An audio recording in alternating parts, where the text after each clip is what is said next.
बात तो ये आती कि नौजवानों का क्या कसूर था, उनके 2.5 साल आपने तबाह कर दिए, बर्बाद कर। स्पीकर ने पढ़ करके सुनाया कि 5 लाख नौकरियां 5 साल में दे दी जाएंगी, ये पढ़ करके उन्होंने सुनाया। पिछली सरकार ने हाइडल प्रोजेक्ट्स के नाम पर जो है वो प्रदेश को बेचने की कोशिश की। पहले सेशन में सब लोगों को पागल कर दिया, लोगों को, पूरे प्रदेश के लोगों को लगा कि भाई ऐसा विजनरी नेता तो कोई नहीं कि पानी पर सेस लगेगा, हमको बहुत पैसे मिलेगा। आखिरकार क्या हुआ, फजीयत हुई। जो वीरभद्र सिंह जी बोलते थे उनके बारे में, वो बातें जो है वो हिमाचल प्रदेश में नौकरी के नाम पर धंधा हो रहा है। मुख्यमंत्री तो विधानसभा के अंदर झूठ बोलते हैं। गारंटी के बारे में बात कहते हैं कि हमने 6 गारंटी पूरी कर दी। कौन सी गारंटी पूरी हुई अभी आप बताइए। 2.5 साल के कार्यकाल में एक भी प्रोजेक्ट जो है जमीन पर नहीं उतरा। वो कह रहे हैं कि भाजपा राजनीतिक रोटियां सेकने की कोशिश ऐसे मुद्दों पर कर रही है कि आप आंध्रा और तेलंगाना के उस जो पावर की जो लॉबी है उसको बेनिफिट देने की कोशिश कर रहे हैं। एक बार मुख्यमंत्री सत्य बोलते कि मेरी अलग से पैरामीटर बना दिए उसमें, और कहाँ दे रहे हैं जहाँ महिलाओं की संख्या कम है। सरकार बनने के बाद मुख्यमंत्री का पहला बयान आता है कि मैं 97% हिंदूवादी पार्टी को हरा करके आया हूँ। आपके दिमाग में हिंदुओं के प्रति, सनातन के प्रति जो है ना श्रद्धा है ना आस्था है, सिर्फ राजनीतिक दृष्टि से आप ये सारी बातें करते हैं। ये जो बात कर रहे हैं, डींगे हाँक रहे हैं यहाँ पर। भाजपा के नेता अपनी कुर्सी बचाने में लगे हुए हैं, 5 गुट बने हुए हैं। सिर्फ एक पार्टी की अध्यक्षा है और उसको भी आप मंच पर बोलने से रोकते हैं। मैं 28 साल से हिमाचल प्रदेश की विधानसभा के अंदर हूँ। सरकारें आती जाती दोनों पार्टी की हमने देखी, लेकिन करप्शन को इस प्रकार से व्यवस्थित ढंग से संचालित करने का तरीका हमने कभी नहीं देखा। और जितने रोजगार हमने अभी तक 2.5 साल में दे दिए हैं, उतने रोजगार पिछली सरकार ने पूरे 5 साल के कार्यकाल में नहीं दिए। वो खुलेआम झूठ बोलते हैं। जो भी बात करें जिम्मेदारी के साथ, कौन सी नौकरियां दी, जिनको नौकरियों का जिक्र तो करें। एनटीटी की शायद 6000 के लगभग पोस्टें वो बोल रहे हैं। अरे भी उसमें आपका क्या योगदान है? उल्टा हिमाचल प्रदेश में ये कर दिया है कि आउटसोर्स की एजेंसी इन्होंने अपने नेताओं के नाम पर खोल दी। अभी नौकरी लगनी है, लेकिन उससे पहले पैसे मांगे जा रहे हैं। पैसा लिया गया, दिल्ली हरियाणा में जा करके बुला करके उन बच्चों से पैसे ले लिए। ऑडियो भी नहीं, वीडियो आया है। एक लड़के ने कहा कि मैं एग्जाम के अंदर था, सेंटर में था, और उसके बावजूद वहाँ खुलेआम चीटिंग हो रही थी। डीजीपी को भी भेजा है। मुख्यमंत्री जी कह रहे हैं कि जयराम ठाकुर जी के झूठ से बचना चाहिए। क्या हिमाचल प्रदेश में 1500 रुपये महिला को देने की बात कही तो वो पूरी हुई? और सबसे दुर्भाग्य ये है कि मुख्यमंत्री की पद की गरिमा को तार किया है तो वर्तमान मुख्यमंत्री सुखविंदर सिंह सुक्खू ने किया है। कोई भरोसा नहीं, कोई विश्वास नहीं, मजाक बन गया है, परिहास बन गया है हिमाचल प्रदेश का। और मैं कहता हूं कि ये क्रिमिनल वेस्टेज है समय की और प्रदेश के संसाधनों की। आप सिंपैथी रखते हैं सरकार की आर्थिक स्थिति को लेकर? अपने नाम के साथ योजना बनाने का उनका एक नया जो है वो एक सोच निकली है कि नाम के साथ मेरा नाम होना चाहिए, स्कीम के नाम के साथ मेरा नाम होना चाहिए। हमारे इंटरव्यू में कुछ दिन पहले सीएम सुक्खू जी ने कहा कि सबके हाथ में बहुत पैसा आने वाला है। जो ईंट बरसाने वाले ऊपर से एक समुदाय के लोग थे, उनके ऊपर कोई एफआईआर नहीं, उनके खिलाफ कोई उनके गिरफ्तारी नहीं हुई। सरकार के खिलाफ बोलता, चाहे मीडिया बोलता है, चाहे मीडिया के अलावा कोई दूसरा बोलता है, और कुछ नहीं, इनके खिलाफ एफआईआर दर्ज करो। कि भाजपा के नेता दिल्ली जाते हैं और काम रुकवा के आ जाते हैं। मुख्यमंत्री ऊना में गए भी 2 दिन पहले, और ऊना में जाकर के कार्यक्रम में उसी डिस्ट्रिक्ट से उनका जो है डिप्टी चीफ मिनिस्टर है, he was not present here. गुट का सवाल ही पैदा नहीं होता। भारतीय जनता पार्टी एकजुट है। काला में एक सीमेंट की फैक्ट्री में बाहर से ताले लगे होते हैं, लेकिन अंदर पिछले 2 साल से शराब बन रही होती है। मुख्यमंत्री जी भी तलाश कर रहे हैं कि सुरक्षित स्थान कहाँ है, सुरक्षित जगह कहाँ है। ये स्थिति बड़े बड़े नेताओं की, बहुत सारे लोग अगली बार के लिए चुनाव के लिए टिकट के लिए मना कर देंगे। सिर्फ वक्त गुजार रहे हैं विधायक भी, मंत्री भी, और उसके साथ प्रदेश के लोग तो हर दिन गिन रहे हैं, एक दिन गिन रहे हैं कि कार्यकाल कब पूरा हो। नमस्कार, लाइव टाइम स्ट्रीम में आप सभी का स्वागत है। मैं हूं मनोज ठाकुर, और आज बहुत ही इम्पोर्टेंट इश्यूज़ पर हम बातचीत करने वाले हैं। प्रदेश के नेता प्रतिपक्ष और पूर्व में मुख्यमंत्री रहे जयराम ठाकुर जी आज हमारे साथ मौजूद है। आज सोलन आना हुआ है सर, लाइव टाइम्स टीवी के कार्यालय में आप पहुंचे, आपका बहुत बहुत धन्यवाद। सर, बहुत सारे सवाल इस समय जहन में हैं, करंट इश्यूज़ को लेकर के हम थोड़ा बातचीत करना चाहेंगे। सबसे पहले जो सबसे हॉट इशू इस समय पर है वो बेरोज़गारी का एक इशू है और समय समय पर प्रदेश के युवा इसको लेकर के बात भी कर रहे हैं। सरकार कह रही है कि हम रोज़गार पर रोज़गार लेकर के आ रहे हैं और जितने रोज़गार हमने अभी तक 2.5 साल में दे दिए हैं उतने रोज़गार पिछली सरकार ने पूरे 5 साल के कार्यकाल में नहीं दिए। आप रोज़गार देने वाला ये जो पूरा सिनेरियो है इसको किस तरीके से देखते हैं जो सरकार कह रही है?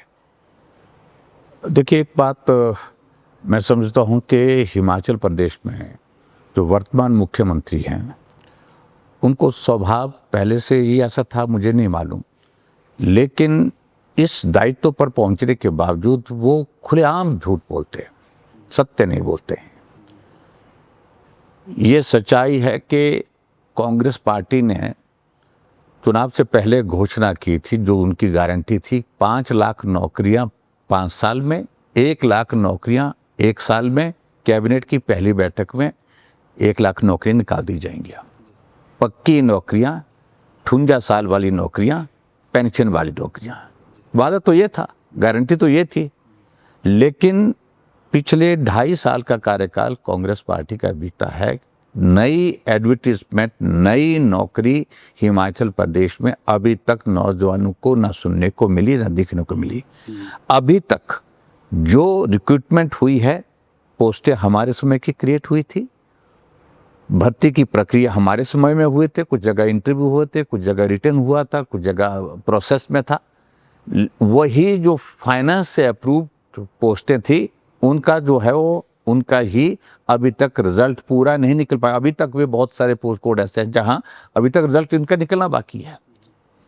और अभी मैं इस बात को लेकर के हैरान हूं कि आंकड़ा विधानसभा के अंदर, अभी हमारा जो सेशन था पीछे, एक दिन पहले 22,000 का आंकड़ा बोला एक मंत्री ने, दूसरे दिन वो आंकड़ा जाकर के दूसरे नेता ने वहाँ पर जो है कांग्रेस पार्टी के मंत्री ने 35,000 पहुँचा दिया।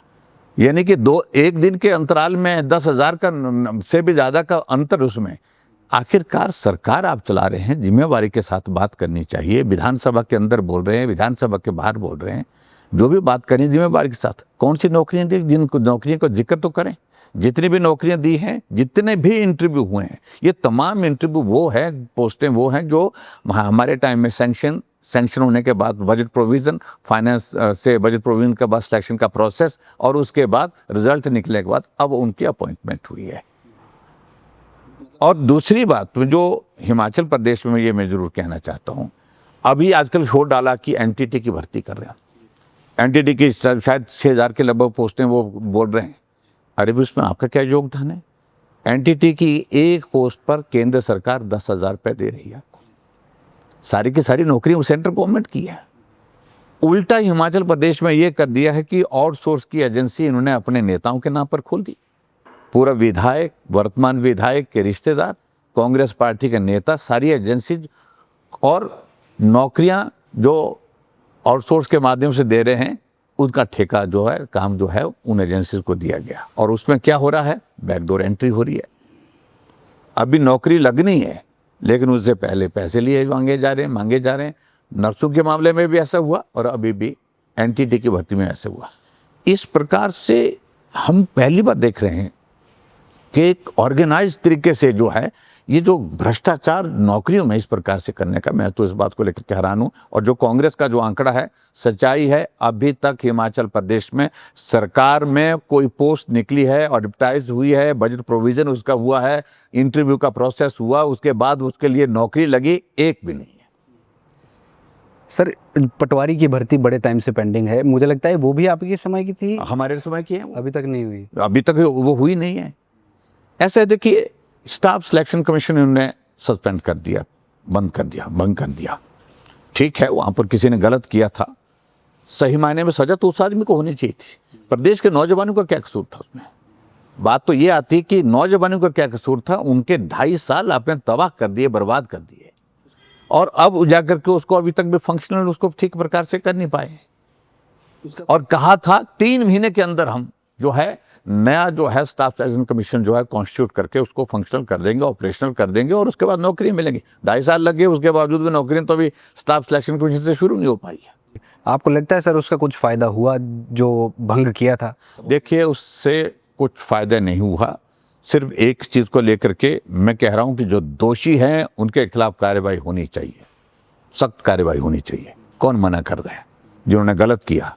लेकिन उसके बाद मैं इस बात को ज़रूर कहना चाह रहा हूँ कि नौजवान जो ओवरेज हो गए, जिनके हाथ से ज़िंदगी भर के लिए नौकरी चलेगी, वो आपके स्टाफ सिलेक्शन कमीशन में हमीरपुर का कि भाई ये ऑपरेशनल हो जाए, फंक्शनल हो जाए, उसका इंतजार करते करते निकल गए। अभी पुलिस की भर्ती के मैं अगर मैं जिक्र कर रहा हूँ, बड़ी बातें कहते हैं कि पेपर लीक होता था तो उसके खिलाफ कार्रवाई भी हुई है।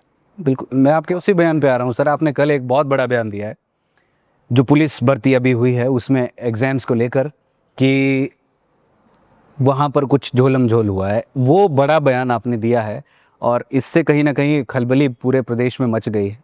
उस पर आप क्या कहना चाहेंगे? किन तथ्यों के आधार पर और किन फैक्ट्स के आधार पर ये आप कह रहे हैं? नहीं, देखिए, मैं इस बात को लेकर बड़ा साफ कहना चाह रहा हूँ कि पुलिस के अधिकारियों से भी चर्चा करने के बात करने के बाद ये जानकारी मिली कि पेपर जो है पास करने के लिए कुछ लोगों ने पैसे लिए और कुछ लोगों की गिरफ्तारी हुई है और ट्रांजैक्शन रिकॉर्ड हुई है। उसमें पैसा लिया गया, दिल्ली हरियाणा में जा करके बुला करके उन बच्चों से पैसे ले लिए।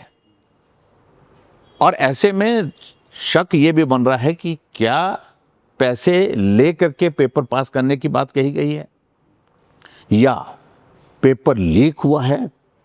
इन सारी चीज़ों को लेकर के जांच होनी चाहिए। और अब तो यहाँ तक के ऑडियो भी नहीं, वीडियो आया है। एक लड़के ने कहा कि मैं एग्जाम के अंदर था, सेंटर में था, और उसके बावजूद वहाँ खुलेआम चीटिंग हो रही थी। और उनने कहा कि मैं कह रहा हूँ कि वहाँ के जहाँ मेरा जो सेंटर था उसके वहाँ पर जो सीसीटीवी लगा था, उस सीसीटीवी की जांच होनी चाहिए, उसकी रिकॉर्डिंग को देखना चाहिए। और रिकॉर्डिंग देखने के बाद आपको मालूम पड़ेगा कि उसमें किस प्रकार से वहाँ पर चीटिंग हो रही थी हॉल के अंदर, और किस प्रकार की बातें मुख्यमंत्री करते जा रहे हैं। क्या हो रहा है सरकार में? भर्ती जो आउटसोर्स में हो रही है उसमें पैसे पहले लिए जा रहे हैं और वो कांग्रेस के नेताओं के पास सारी एजेंसीज हैं। उसके बाद अब जो है वीडियो बना करके किसी नौजवान ने भेजा। मैंने चीफ मिनिस्टर को भी भेजा है, मैंने डीजीपी को भी भेजा है, जो कार्यकारी डायरेक्टर जनरल पुलिस है अभी, उनको भी भेजा है। मैंने सारे मामले की जांच होनी चाहिए। और कोई आदमी तो ऐसे हिम्मत नहीं कर सकता कि वो सीधा अपने वीडियो को जारी करके लोगों के बीच में बोल सकता है। कुछ तो तथ्य होगा उसमें। और सच्चाई तो ये है कि हिमाचल प्रदेश में नौकरी के नाम पर धंधा हो रहा है और उस धंधे में बड़े स्तर पर लोग वो शामिल हैं जो प्रभावशाली लोग हैं, जो कांग्रेस के पद पे हैं, कांग्रेस के दायित्व पर हैं। इसलिए मैं इस बात को कहना चाह रहा हूँ, इस सारे मामले की जाँच होनी चाहिए। और नौजवान जो पुलिस की भर्ती में अभी अपीयर हुए हैं, वो इस बात को लेकर के चिंतित हैं कि अगर पेपर लीक हुआ है तो उनका क्या कसूर है। जी सर, यहाँ पर एक मैं बीच में बात ऐड करना चाहूँगा। मुख्यमंत्री जी कह रहे हैं कि जयराम ठाकुर जी के झूठ से बचना चाहिए। किस झूठ की वो बात कर रहे हैं? देखिए, ऐसा है, बताएं सही किस बात पर हमने झूठ बोला। एक एक बात को लेकर के मैं 5 वर्ष तक मुख्यमंत्री रहा, ना इस शब्द का कोई हमारे ऊपर इस्तेमाल कर सका है, ना ही आज तक जो भी हम बोलते हैं हम फैक्ट्स पर बोलते हैं, तथ्य पर बोलते हैं। मुख्यमंत्री ऐसे मुख्यमंत्री पहली बार मैंने देखे, मैं 28 साल हिमाचल प्रदेश की विधानसभा के अंदर हो गया। आज की तारीख में हिमाचल प्रदेश की विधानसभा में मैं अगर टर्म के हिसाब से और टेन्योर के हिसाब से अगर मैं देखूं, जो मेरा टेन्योर जो है वो सबसे ज़्यादा है विधानसभा के अंदर। और हमने कभी भी झूठ नहीं बोला। मुख्यमंत्री तो विधानसभा के अंदर झूठ बोलते हैं। गारंटी के बारे में बात कहते हैं कि हमने 6 गारंटी पूरी कर दी। कौन सी गारंटी पूरी हुई? अभी आप बताइए। 300 यूनिट बिजली देने की बात कही थी, फ्री बिजली देने की बात क्या पूरी हुई? क्या गोबर की गारंटी पूरी हुई? क्या दूध की गारंटी पूरी हुई? क्या हिमाचल प्रदेश में 1500 रुपये महिला को देने की बात कही थी, वो पूरी हुई? तो ऐसे बहुत सारी चीज़ें हैं जिनको वो, और उसके बावजूद भी मुख्यमंत्री कहते हैं कि हमने गारंटी पूरी कर दी। 1 साल का 2 साल का कार्यकाल वहाँ पर हुआ बिलासपुर में, कहा कि हमने गारंटियाँ पूरी कर दी। 1 साल का कार्यकाल हुआ, उसमें प्रियंका गांधी के सामने कहा कि हमने ये सारी गारंटियाँ पूरी कर दी। और विधानसभा के अंदर जब हैरान हम इस बात को लेकर के होते, विधानसभा के अंदर जब हमने कहा, मैंने प्रश्न खड़ा किया कि 5 लाख नौकरी आपने कहा है देने के लिए, कहा बोलते हैं आपका कहा, मैंने उनका ही वो डॉक्यूमेंट वहां पर पेश किया जो गारंटी वाला है, और उन्होंने कहा कि इसको ऑथेंटिकेट करो। मैंने ऑथेंटिकेट करके स्पीकर के सामने वहां पर मैंने कहा स्पीकर महोदय आप ही पढ़ करके सुना दी, हो सकता मुझसे गलती हुई हो। स्पीकर ने पढ़ करके सुनाया कि 5 लाख नौकरियां 5 साल में दे दी जाएंगी, ये पढ़ करके उन्होंने सुनाया। और मुख्यमंत्री बोलता कि हमने तो इस तरह की कोई गारंटी नहीं दी है। किस तरह से, किस मुंह से बोलते हैं? कुछ तो उनको मुख्यमंत्री की पद की गरिमा रखनी चाहिए। और सबसे दुर्भाग्य यह है कि मुख्यमंत्री की पद की गरिमा को तार तार किया है तो वर्तमान मुख्यमंत्री सुखविंदर सिंह सुक्खू ने किया है। कोई भरोसा नहीं, कोई विश्वास नहीं, और किस प्रकार से फैसले लेते हैं, जैसे वो स्टूडेंट पॉलिटिक्स में थे ना, जैसे एनएसओ के चलाते उसी तरह से सरकार चला रहे हैं। कोई सिस्टम नहीं, अधिकारी जो बोलते हैं उनसे हटकर चलते हैं, विधायक बोलते हैं, मंत्री बोलते हैं, उनसे हटकर के चलते हैं। और तो ऐसी सूरत में मजाक बन गया है, परिहास बन गया है हिमाचल प्रदेश की सरकार का संचालन का तरीका। सर सीएम का ये भी सीधे, क्योंकि सीधे तौर पर तंज जो है वो आप पर ही जो है वो उनके आते हैं, उनका ये कहना है कि पिछली सरकार ने हाइडल प्रोजेक्ट्स के नाम पर जो है वो प्रदेश को बेचने की कोशिश की।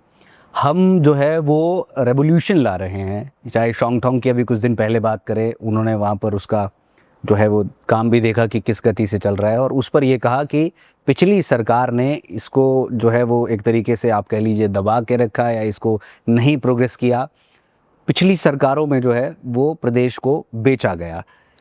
इस पर आपका क्या टेक है, आप इस पर क्या कहेंगे, चाहे एसजेवीएनएल की बात हो या फिर अन्य? देखिए, एक बात ऐसा है कि मुझे सबसे बड़ी हैरानी है कि विज़न जब नहीं हो आदमी में तब ऐसी स्थिति बनती है। ये बहुत बड़ी दुर्घटना है प्रदेश के अंदर जब जो सुक्खू जी मुख्यमंत्री बने। और शायद आज मुझे सचमुच में ये लग रहा है कि जो वीरभद्र सिंह जी बोलते थे उनके बारे में, वो बातें जो है वो एक एक बात जो है जो उन्होंने कही हुई है वो बातें सही साबित हो रही है। मैं भी उम्मीद करता था कि ऐसी पृष्ठभूमि का व्यक्ति है जो जैसी पृष्ठभूमि हमारी है, ज़मीन से जुड़ करके गरीबी के दौर में से गुजर करके यहाँ पहुँचे हैं, कुछ अच्छा करेंगे, अच्छा बोलेंगे। अगर हाइडल सेक्टर की अगर बात कर रहे हैं, अगर हाइडल सेक्टर की बात करें, मैं उनको ये बड़ा कहना चाहता हूँ, पानी तो लगातार बह करके चला जा रहा है, उसको तो आप रोक नहीं पा रहे। जितना प्रोजेक्ट हमारा डिले होता है उतना स्टेट का उसमें लॉस है। हमने वो प्रोजेक्ट आइडेंटिफाई किए जिन प्रोजेक्ट के लिए कोई भी प्राइवेट सेक्टर का, कोई भी दूसरे सेक्टर, गवर्नमेंट सेक्टर की हमारी पॉसिबिलिटी थी नहीं। प्राइवेट सेक्टर का भी कोई आदमी उनको हाथ नहीं लगा रहा था। 4-4 बार, 8-8 बार वो एडवर्टाइज हुए, लेकिन कोई बिडिंग उसमें हुई नहीं, आए नहीं कोई उसमें। कारण क्योंकि वो कठिन प्रोजेक्ट हैं, बड़े प्रोजेक्ट हैं, इन्वेस्टमेंट है उसमें। तो हमने सारा इस बात को लेकर के कि आखिरकार पानी तो बह करके जा रहा है, हम इसमें से ज़्यादा बेहतर जो है समय कैसे निकाल सकते हैं, ऐसे कि थोड़े समय में हम इनको बना करके तैयार कर सकते। अगर हम नहीं कर सकते हैं तो हमारे पास केंद्र सरकार है। केंद्र सरकार के जो PSUs हैं, जिसमें NHPC है, SJVN है और NJPC है, उसके साथ साथ में NTPC है, इनको ये प्रोजेक्ट दिया क्योंकि वो केंद्र सरकार के उपक्रम है, वो संपन्न है, उनकी कैपेसिटी है, उनकी क्षमता है, वो लगा सकते हैं प्रोजेक्ट। अगर घाटे का प्रोजेक्ट भी होगा जहां इन्वेस्टमेंट ज़्यादा भी उनको करना पड़ेगा, वो उसको कर सकते हैं। ऐसी सूरत में हमको डिले नहीं करना चाहिए, विलम्ब नहीं करना चाहिए। और मैं कहता हूं कि ये क्रिमिनल वेस्टेज है समय की और प्रदेश के संसाधनों की, जो बहे जा रहा है, भाषण दिए जा रहे हैं। 2.5 साल के कार्यकाल में एक भी प्रोजेक्ट जो है ज़मीन पर नहीं उतरा। SJVN का प्रोजेक्ट इन्होंने कैंसिल कर दिया, NHPC के कैंसिल कर दिए। हाई कोर्ट में गए हैं वो लोग, और हाई कोर्ट में जा करके उनने बहुत सारी बातें, जब मैं कहना ना विजन की बात, हम वाटर सेस लगाएंगे, इतनी इनकम हो जाएगी, और सब पहले सेशन में सब लोगों को पागल कर दिया। लोगों को, पूरे प्रदेश के लोगों को लगा कि भाई ऐसा विजनरी नेता तो कोई नहीं कि पानी पर सेस लगेगा, हमको बहुत पैसे मिलेगा। आखिरकार क्या हुआ? फजीयत हुई, हाई कोर्ट में फजीयत हुई, सुप्रीम कोर्ट में फजीयत हुई, केंद्र सरकार के सामने फजीयत हुई, मिला कोई पैसा उसमें? ऐसी फालतू की बातों का कोई आधार नहीं होता है। ज़मीनी हकीकत क्या है इस प्रदेश के अंदर, उसको समझने की आवश्यकता है, उस पर काम करने की आवश्यकता है। और मेरा अभी भी कहना है कि जो MOU हमारे गवर्नमेंट ऑफ इंडिया के PSUs के साथ हुए हैं, चाहे वो NHPC के साथ हुए हैं, NJPC के साथ, ये SJVNL के साथ हुए हैं, उन प्रोजेक्ट्स को डिले करने का मतलब है कि आप प्रदेश को 10 वर्ष पीछे कर गए हैं। बहुत बड़ा नुकसान प्रदेश का हो गया, क्योंकि प्राइवेट सेक्टर में कोई आने वाला नहीं। अब क्या जा करके तेलंगाना में इनकी गवर्नमेंट है, तेलंगाना में गवर्नमेंट है, और तेलंगाना की गवर्नमेंट को कह रहे हैं कि आप आओ हिमाचल प्रदेश में प्रोजेक्ट लगाने के लिए। कि कांग्रेस का कोई ये घर का कोई प्रोजेक्ट है कि अगर कांग्रेस की गवर्नमेंट को देना ही है? अगर गवर्नमेंट को देना तो सेंट्रल गवर्नमेंट है, केंद्र सरकार है, जो हम सब की है। और ऐसी सूरत में बहुत बड़ा प्रश्न खड़ा होता है कि आप तेलंगाना से प्रोजेक्ट लगाने की बात कर रहे हैं, उस गवर्नमेंट से बात कर रहे हैं कि आप आंध्रा और तेलंगाना के उस जो पावर की जो लॉबी है उसको बेनिफिट देने की कोशिश कर रहे हैं, उनको लाभ देने की। हिमाचल के हितों को सही मायने में अगर बेचने की बात आ रही तो ये है शुरुआत, जिसको मैं कह सकता हूँ। एक वो बात कह रहे हैं कि हम कुछ प्रोजेक्ट्स को एक्वायर कर लेंगे, इस थॉट को आप किस तरीके से देखते हैं? वही मैं कह रहा हूँ ना, वो उनकी ही बात कह रहा हूँ मैं। जो NHPC के और SJVNL के प्रोजेक्ट जो हैं, पर्टिकुलरली 3 प्रोजेक्ट का उन्होंने जिक्र किया है, और उन 3 प्रोजेक्ट को वापस लेना है। लेकिन आपके हिसाब से ठीक नहीं? मेरे हिसाब से बिल्कुल भी ठीक नहीं है। एक तो ऐसा है कि अभी हाई कोर्ट में मामले हैं, तो इसलिए उस पर ज़्यादा टिप्पणी करना उचित नहीं है। लेकिन दूसरी बात, आप 2.5 साल तो आपके बीत गए, 2.5 साल के बाद सुखू जी आप तो नहीं होंगे, लेकिन नुकसान तो प्रदेश का करके जाएंगे। अभी तक वो प्रोजेक्ट अगर शुरू हो गए होते, जिसमें हज़ारों करोड़ रुपए की जगह उन्होंने काम शुरू कर दिया, आप ऐसी स्थिति में है कि उनको पैसे देने की स्थिति में है? जो प्रोजेक्ट आप, जो MOU आप कैंसिल करने की जा रहे हैं, अगर कैंसिल करते हैं तो आपको कंपनसेट करना पड़ेगा। जो MOU में जो एग्रीमेंट के जो प्रोविजंस है उसके हिसाब से आपको करना पड़ेगा। क्योंकि घर का तो है नहीं है कि भाई इसमें कोई भाईबंदी चलेगी। जो हमारे PSUs है वो क्लेम करेंगे कि हमारा इतना नुकसान हुआ, हमने इतना इन्वेस्ट कर दिया। कि स्टेट में कर्मचारियों को सैलरी देने के लिए पैसा नहीं है, पेंशन देने के लिए पैसा नहीं है। कॉन्ट्रैक्टर जिनने काम करके रखा वो कहते हैं कि हम आत्महत्या करेंगे। ये स्थिति है हिमाचल प्रदेश में। उसके बावजूद आप कह रहे हैं कि हम उनको वापस लेंगे, हम खुद चलाएंगे। कैसे चलाएंगे? इसके पीछे एक ही बात है, पैसा। वो वापस ले करके इनको प्राइवेट लोगों को आंध्रा जैसे, तेलंगाना जैसे वहाँ से ला करके इनको बेचने की सोच रहे हैं। तो मैं समझता हूँ बहुत दुर्भाग्यपूर्ण है और समय बर्बाद हो गया। और हाइडल प्रोजेक्ट का तो सीधा है कि समय बर्बाद हुआ तो पैसा बर्बाद हुआ है। सर, आप पूर्व में CM रहे हैं, आपको बेहद समझ है पूरे सिस्टम की। क्या सच में सरकार के पास पैसा नहीं होता है? जैसे ठेकेदारों की हम बात कर रहे हैं, उनकी पेमेंट्स काफ़ी समय से पेंडिंग पड़ी हुई। क्या इतनी बदतर हालत जो है, या इस तरीके की सिचुएशंस बन जाती है कि मुश्किल हो जाता है सारा मैनेज करना? सबसे बड़ी बात एक है कि एक तो प्रदेश की आर्थिक स्थिति सही नहीं है, ये बात सबको मालूम है। और मैं सबसे पहले तो इसी बात को लेकर के कहना चाह रहा हूँ कि अगर प्रदेश की आर्थिक स्थिति ठीक नहीं है तो कांग्रेस के समय जब बीजेपी की गवर्नमेंट थी, ये ऑपोजिशन में थे, क्या इनको मालूम नहीं था? मुख्यमंत्री सुखविंदर सिंह ये भी विधानसभा के अंदर थे। डिप्टी चीफ मिनिस्टर जो आजकल हैं वो लीडर ऑफ अपोजिशन थे, इनको मालूम नहीं था? ये गारंटियाँ देनी लाजमी थी, क्या ज़रूरी थी? सिर्फ सत्ता को हासिल करने के लिए झूठ बोला गया, झूठ बोल करके सत्ता हासिल करने का। प्रदेश की आर्थिक स्थिति संकट में है, इसमें दो राय नहीं है। लेकिन उसके बावजूद एक सिस्टमेटिक ढंग से जो है बजट प्रोविज़न और बजट प्रोविज़न जो फाइनेंशियल मैनेजमेंट, वो सारी चीज़ों को करने की ज़रूरत थी। लेकिन इनका सिस्टम ऐसा है नहीं, कुछ भी ये नहीं है, यानी कि कोई सिस्टम ही नहीं है। अनार्की जिसको कहते हैं कि भाई यहाँ का पैसा वहाँ, वहाँ का पैसा यहाँ, तक कि केंद्र सरकार का पैसा जो आता है वो पैसा सैलरी और पेंशन में इन्होंने बांट दिया है।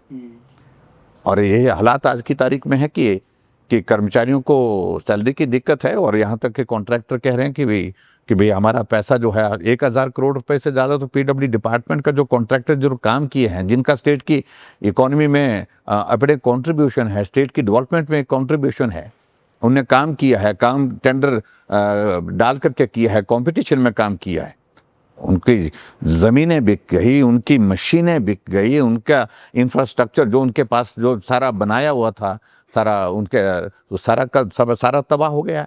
तो ऐसी सूरत में सरकार को इन चीज़ों को लेकर के प्लान करना चाहिए था, लेकिन प्लान तब होगा जब मुख्यमंत्री को सुनने की आदत हो। आप सिंपैथी रखते हैं सरकार की आर्थिक स्थिति को लेकर? नहीं, सिंपैथी इसलिए नहीं है, प्रदेश की आर्थिक स्थिति की समझ हम सबको अच्छी तरह से है। सिंपैथी इसलिए नहीं है क्योंकि इनकी सोच की जो काम करने के जो तौर तरीका है, उस पर दया का भाव किसी का नहीं आ सकता है, किसी का भी नहीं आ सकता है। आप हिमाचल प्रदेश में सत्ता में आने के बाद फैसले लिए जा रहे हैं, ये रद्द कर दिया, वो रद्द कर दिया, आज आपके हिमकेयर बंद कर दिया, अब आज आपने गृहिणी सुविधा योजना बंद कर दी, आज आपने सहारा योजना बंद कर दी, आज आपने मुख्यमंत्री स्वावलंबन योजना बंद कर दी। लेकिन आपने शुरू क्या किया? 2.5 साल का कार्यकाल कांग्रेस का बीत गया, और बीतने के बावजूद आप हमको बताइए तो सही कि आपकी योजना कौन सी है हिमाचल प्रदेश में? एक योजना का जिक्र करो। एक योजना का जिक्र करते हैं कि मुख्यमंत्री सुख आश्रय योजना। एक दूसरी योजना है जिसको अभी तक गांव में लोग समझ नहीं पाते हैं कि ये क्या है, वो सुख शिक्षा योजना।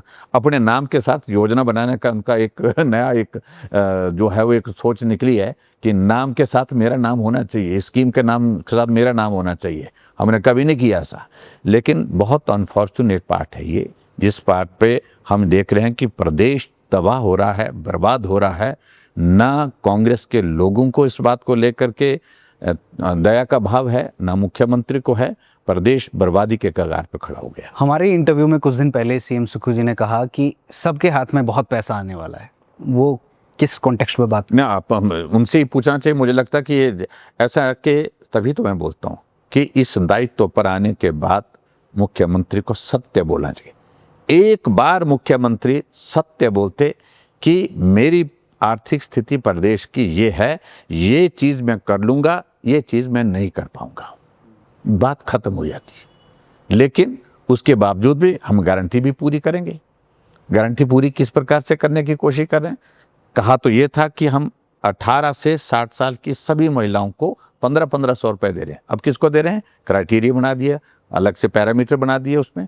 और कहाँ कहाँ दे रहे हैं? जहाँ महिलाओं की संख्या कम है, जाकर के स्पीति में, वहाँ भी एक बार दिया, उसके बाद दूसरी बार हट करके मिला नहीं। जाकर के पांगी में जाकर के दिया, घोषणा की, और उसके बाद हट करके अभी तक मिला नहीं। डीए की अनाउंसमेंट उनने जाकर के करके रखी है, विधानसभा के अंदर की है, 3% डीए देने की बात, अभी तक मिला नहीं।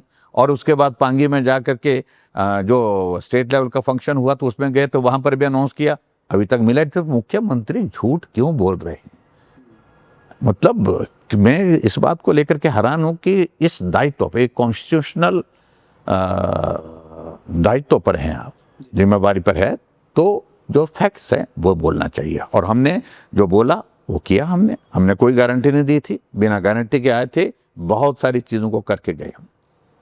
पांवटा साहिब से ही आप लौट रहे हैं सर, और वहाँ के जो मंत्री भी है जो वहाँ से बिलोंग करते हैं, वो कह रहे हैं कि भाजपा राजनीतिक रोटियां सेकने की कोशिश ऐसे मुद्दों पर कर रही है, जो अभी विशेष समुदाय को लेकर के ये पूरा प्रकरण एक हुआ, इस पर आप क्या कहेंगे? ये पूरा सिनेरियो रहा है, भाजपा राजनीतिक रोटियां सेक रही है।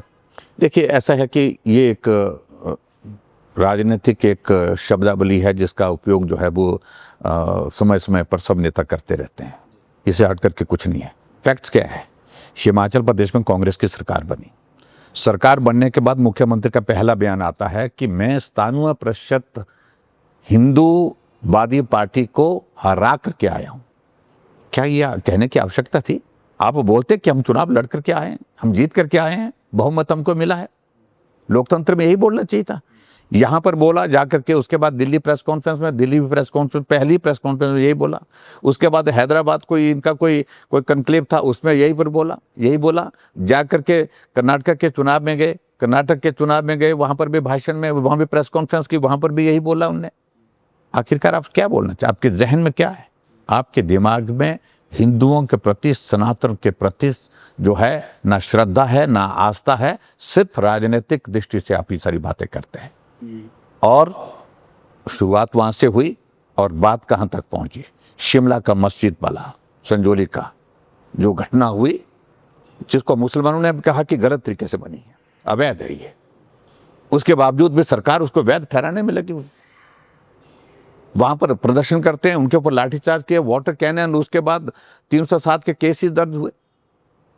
और उसके बाद ये घटना इस तरह से आगे बढ़ते बढ़ते जब मुख्यमंत्री ऐसी बातें करते हैं तो कुछ लोगों के हौसले हिम्मत बढ़ते हैं। उसका परिणाम ये आपको देखने को मिला पांवटा साहब में। एक बेटी 18 साल की घर से गायब होती है, माता पिता परिवार के लोग पुलिस स्टेशन में जाते हैं कि बेटी नहीं मिली, आप मदद करिए। कहाँ जाएंगे वो? पुलिस के पास जाएंगे। 4 तारीख को बेटी गुम हुई है, 13 तारीख तक पुलिस को अच्छी तरह से मालूम था कि कहाँ है बेटी, लेकिन उसके बावजूद भी 13 तारीख तक, जब तक लोग धरने पर नहीं बैठे तब तक के लिए उस पर कार्रवाई नहीं हुई। और अब 13 तारीख को जब होता है, जब लोग वहाँ पर प्रदर्शन करते हैं, उनके ऊपर लाठीचार्ज होता है, ईंटें बरसाई जाती हैं। जो ईंट बरसाने वाले ऊपर से एक समुदाय के लोग थे, उनके ऊपर कोई एफआईआर नहीं हुई, उनके खिलाफ कोई उनके गिरफ्तारी नहीं हुई। और भारतीय जनता पार्टी के हमारे पार्टी के अध्यक्ष, उनके खिलाफ 307 का मामला, विधायक जो है पांवटा के, उनके खिलाफ 307 का मामला, और 8 लोग शायद और हैं जिनके खिलाफ ये सारे मामले दर्ज किए, उनको गिरफ्तार करने की गिरफ्तारी की है। उनके 4 लोग तो अभी तक भी गिरफ्तार हैं। तो आखिरकार इन सारी बातों से क्या है? क्या पुलिस को जब जानकारी नहीं थी तो उनका दायित्व नहीं बनता था कि वो बेटी को वहाँ पर जो है माता पिता के पास पहुँचाए? क्यों नहीं पहुँचाया? अगर जिम्मेवारी से काम करती पुलिस प्रशासन तो मुझे लगता है कि इस तरह की नौबत ना आती। अगर नौबत आई, उसकी वजह यह है कि संरक्षण ऊपर से है।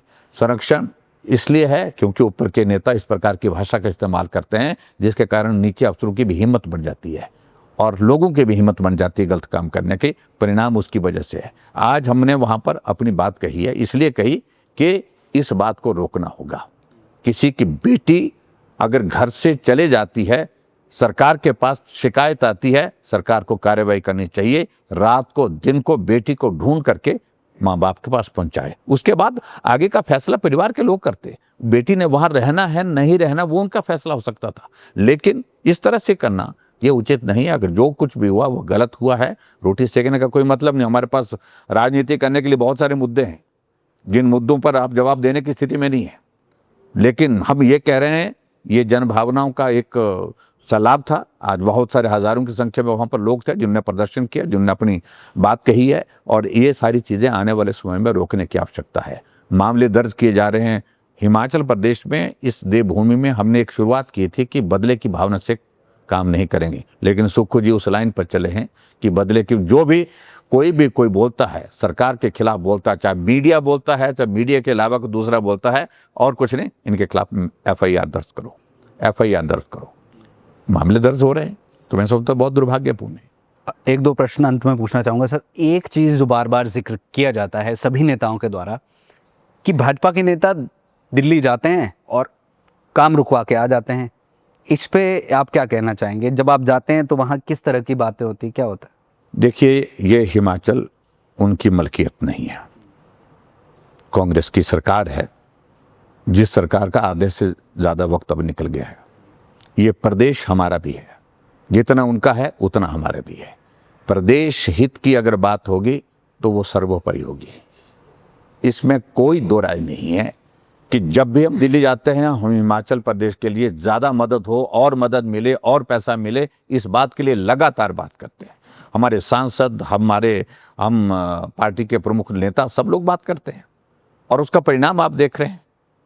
बाढ़ में, बरसात में नुकसान हुआ, लगभग 2000 करोड़ रुपए पहले केंद्र हिमाचल प्रदेश को दे चुका है, लेकिन उनकी बेशर्मी की हद ये है कि अभी तक भी बोलते हैं कि फूटी कौड़ी नहीं मिली। और आज आपको बताऊं कि आज फिर से 6000 से ज़्यादा, 6004 करोड़ शायद, 2006 करोड़, 2006 करोड़ जो है और मिला है। और अगर हम सारा इसका देखें, ये पैसा जो है उसमें एनडीआरएफ का पैसा है। एनडीआरएफ का पैसा अगर हम पिछला और अब दोनों का मिलाएं तो दोनों की फिगर बनती है 2138 करोड़ रुपए बनती है, जो केंद्र सरकार ने ओवर एंड अबव दिया है। हिमाचल प्रदेश का हिस्सा नहीं बनता, लेकिन वो पैसा दिया है जो नुकसान हुआ था, कंपनसेट करने के लिए केंद्र सरकार ने एनडीआरएफ के पैसा दिया है।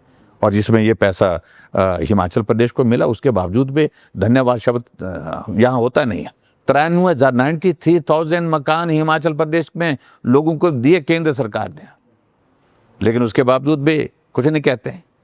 3,000 करोड़ रुपए प्रधानमंत्री ग्राम सड़क योजना का फेज 3 की जो है का पैसा हिमाचल प्रदेश में मिला। आज अगर हिमाचल प्रदेश में अगर डेवलपमेंट के काम हो रहे हैं, सड़कें बन रही है, तो प्रधानमंत्री ग्राम सड़क योजना से बन रही है। सड़कें बन रही है तो नाबार्ड का पैसा है, वर्ल्ड बैंक का पैसा है। सड़कें बन रही है तो आपका जो है वो सीआरएफ का पैसा है। इसके सिवाय और कोई पैसा नहीं है। मैं अपने पीडब्ल्यूडी डिवीजन के पूछने लगा अधिकारियों से, मैंने कहा भाई अब की बार कितना कर बजट है? एक डिवीजन में 1.5 लाख रुपए है।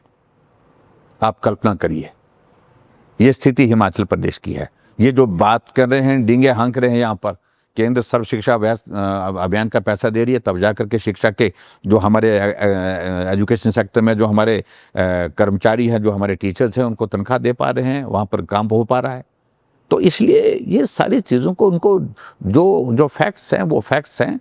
केंद्र लगातार मदद कर रहा है। और आज की घटना के लिए, आज की बात के लिए तो मैं विशेष तौर से प्रधानमंत्री नरेंद्र मोदी जी का धन्यवाद करता हूँ, जो 2,600 करोड़ जो उन्होंने दिया है, वो एक बहुत बड़ी मदद है। और जिसमें एनडीआरएफ का जो शेयर है, जिसका मैंने जिक्र किया है, वो लगभग 2,200 करोड़ के लगभग वो पैसा बना है, वो ओवर एंड अबव मिला है हिमाचल प्रदेश के लिए, क्योंकि नुकसान हुआ है।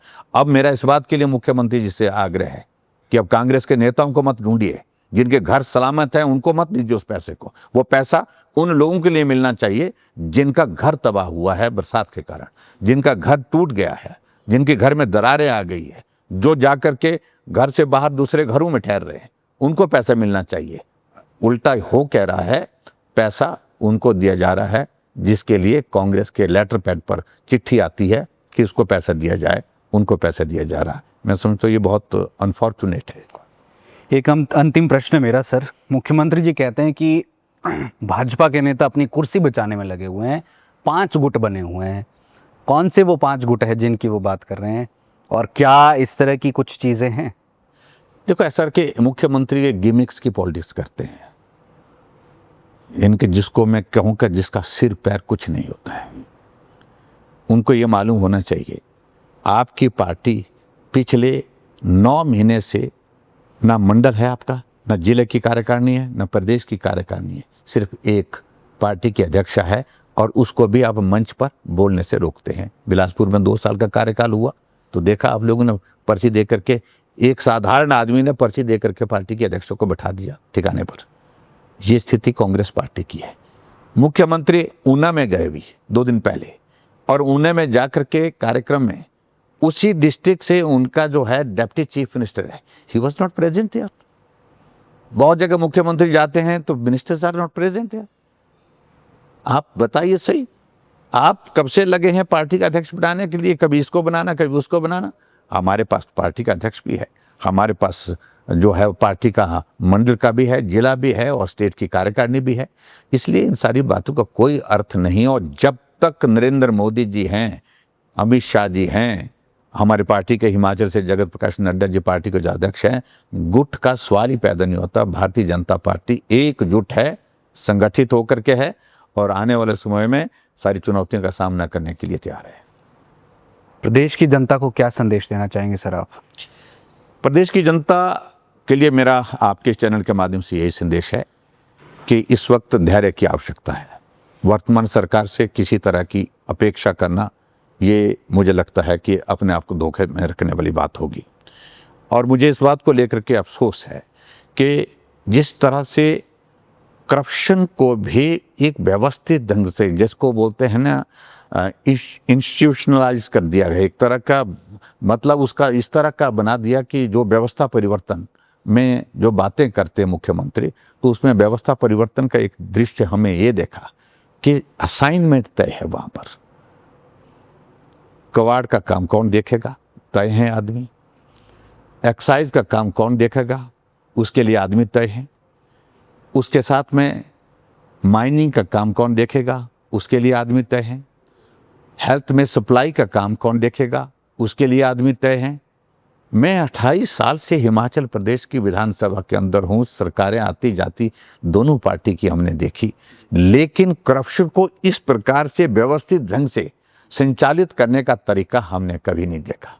नौकरियां आउटसोर्स पर देने का ठेका कांग्रेस के नेताओं के पास है, क्योंकि आउटसोर्स एजेंसीज उनके पास है, तो ठेका उनको दे रखा है। और ठेके पर नौकरियां, और ठेके पर नौकरियों में जो उनको 1 साल में मिलता उससे ज़्यादा पैसा पहले लिया जा रहा है। और इन बातों को हमने एक बार या अनेक बार कहा। हम इस बात को लेकर के हैरान होते हैं कि जब करप्शन की बात आती है, काला में एक सीमेंट की फैक्ट्री में बाहर से ताले लगे होते हैं, लेकिन अंदर पिछले 2 साल से शराब बन रही होती है, और शराब वो हिमाचल के अंदर, हिमाचल के पड़ोस के राज्यों में भी जारी है।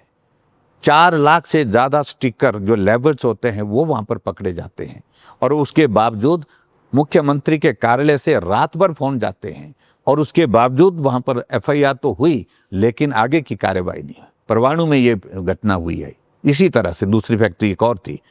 ऐसी सूरत में आप इस सरकार से क्या उम्मीद करते हैं? और बिमल नेगी एक बहुत बड़ा उदाहरण है इस सरकार का, इसका कारनामा है जहां एक ईमानदार अधिकारी को हमने खोया है।